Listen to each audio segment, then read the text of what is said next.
Kasi nagtataka ako sa bag niya. Pakita mo muna yung bag mo. Ay, yung bag niya kasi. Ano ba laman ito? Parang, kasi yung tingin ko kanina, parang nagkaroon ng aparador sa loob. Maliit lang. Ano ba laman talaga niya natin? Pamaypay nga. May pamaypay siya. Paano nagkasya yung pamaypay dyan, te? Pakita mo nga. Ayan, Nagulat kasi ako. Dilabas niya yung pamaypay dito. Tapos may coin purse. Meron siyang coin purse. Ito. Tapos ang kanyang wallet na maswerte. Vicks. May Vicks pa. May lotion. Grabe. May powder.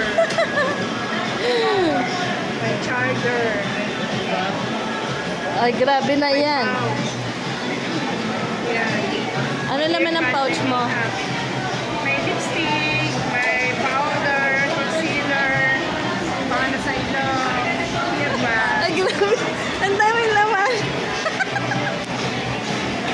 Ang daming laman yan. May power bank. O, diba? Ano pa? Sige. Vicks. Nakita na ba yung Vicks? Nakita na yung Vicks. Ayan, ito rin. May cotton pa. Meron din ito. May alcohol din. O, diba? Saan ka pa? May tissue. May tissue pa. Liner. Ba't May pocket perfume. Kompleto po yan. Isang aparador ba yan? Dala mo? My gums. May aparador ba yung dala mo, ate? Supply. Ayan o, galing-galing na. Ang daming laman. Oo. Ang ganda ng bag niya. Mahiwagang bag po yung kanya.